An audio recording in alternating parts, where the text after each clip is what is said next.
ఈ రోజు ఈ వీడియోలో రెట్రో అనే మూవీ గురించి మాట్లాడుకుందాం. సూర్య, పూజా హెగ్డే లీడ్స్ గా కార్తిక్ సుబ్బరాజ్ డైరెక్షన్ లో వచ్చిన ఫ్యాంటసీ రొమాంటిక్ యాక్షన్ డ్రామా ఇది. ఈ సినిమా స్టోరీ ఏంటి, దీని మీద నా ఒపీనియన్ ఏంటి అనేది ఇప్పుడు తెలుసుకుందాం పదండి. ముందుగా ఈ సినిమా స్టోరీ ఏంటంటే, ఈ సినిమాలో మన హీరో పారి వాళ్ళ అమ్మా నాన్న తన చిన్నప్పుడే చనిపోవటంతో తిలక్ అనే గ్యాంగ్స్టర్ తనని అడాప్ట్ చేసుకుంటాడు. అయితే అది ప్రేమతో కాదు, పరిలో ఉన్న సత్తాని గుర్తించి తనను వెపన్ లా పెంచి తను చేసే ఇల్లీగల్ బిజినెస్ లకి కాపలాగా ఉంచుతాడు. అలా మనోడు ప్రేమ ఆప్యాయతలకి దూరంగా గొడవలు దొమ్మిల మధ్య పెరుగుతాడు. అయితే ఓ వయసు వచ్చాక మనోడు ఎగ్జిస్టెన్షియల్ క్రైసిస్ ఫేస్ చేస్తాడు. ఇక జీవితం అంటే ఇంతేనా, నాకు ఇంకేం పర్పస్ లేదా అని.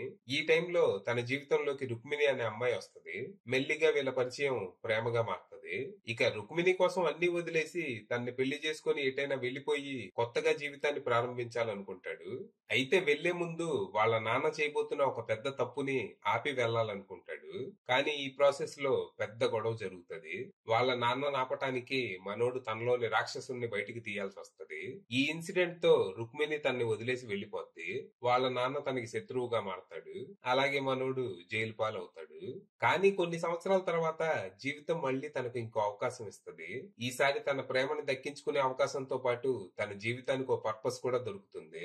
మరి తర్వాత ఏం జరిగింది, అసలు పారికి వాళ్ళ నాన్నకి మధ్య గొడవ ఏంటి, అన్ని వదిలేసి వెళ్లిపోయేవాడు వెళ్లిపోక ఎందుకు వాళ్ళ నాన్నకి ఎదురు తిరిగాడు, తిలక్ చేయాలనుకుంటున్న తప్పేంటి, ఇంతకీ మనోడి జీవితానికి దొరికిన పర్పస్ ఏంటి, అది తన్నే వెతుక్కుంటూ వచ్చిందా లేక తనే వెతుక్కుంటూ వెళ్ళాడా, చివరికి పారి రుక్మిణి ఎలా కలిశారు, ఈ ప్రేమ కథ సఫలం అవటానికి వీళ్లు పడ్డ పాటలేంటి అనేది మీరు సినిమా చూసి తెలుసుకోవాలి.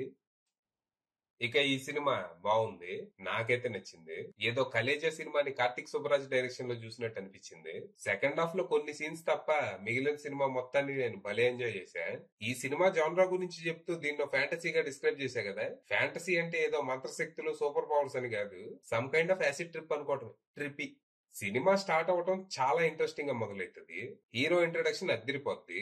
ఆ ఇంట్రోతోనే సినిమా వైబ్ ఏంటి, మూడ్ ఏంటి అనేది మనకు క్లారిటీ వచ్చేస్తది.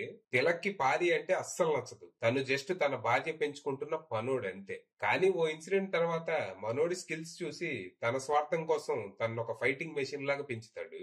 దీని వల్ల పారికి అసలు ఆనందం అంటే ఏంటో తెలియదు, కనీసం నవ్వటం కూడా రాదు. ఇలాంటి వాడి జీవితంలోకి రుక్మిణి వచ్చాక తనకి మనిషిలా బతకాలని ఆశ చిగురిస్తుంది. తనతో ఉంటే తన జీవితానికి ఏదైనా పర్పస్ దొరుకుతుందని ఆశపడతాడు. తన కోసం అన్ని వదిలేయాలని డిసైడ్ కూడా అవుతాడు. కానీ తను ఎంత వదిలించుకుందాం అనుకున్నా వైలెన్స్ మాత్రం తన్ని వదలదు.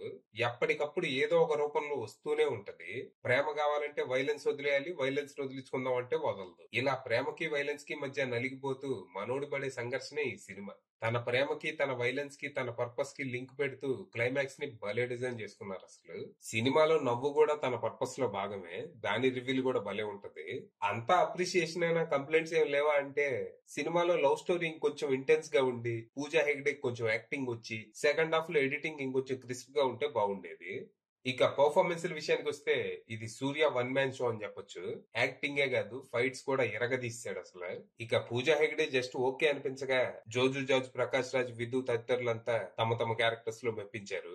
ఇక cinematography and production values top notch ఉన్నాయి. ఫస్ట్ హాఫ్ లో ఒక లాంగ్ షాట్ సీక్వెన్స్ ఉంటది. అంత ఖేయాటిక్ సీన్ ని పర్ఫెక్ట్ గా ఎలా తీశారు అసలు. ఇక సంతోష్ నారాయణ అందించిన పాటలు జస్ట్ ఓకే అనిపించగా బ్యాక్గ్రౌండ్ స్కోర్ మాత్రం భలే ఉందనిపించింది. ఇక రైటర్ డైరెక్టర్ కార్తిక్ సుబ్బరాజ్ విషయానికి వస్తే తన పనితనం బాగుంది.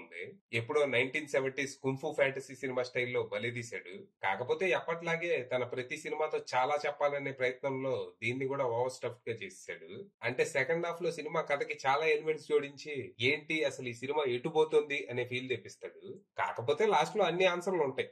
ఫైనల్ గా చెప్పేది ఏంటంటే, ఈ సినిమా నాకు నచ్చిందని మీకు నచ్చాలని ఏం లేదు. All movies are subjective. Karthik ఏదో చెప్పాడు, అది నాకు అర్థమైంది, సో నాకు నచ్చింది. ట్రై చేయండి, డిఫరెంట్ ఎక్స్పీరియన్స్. అది విషయం.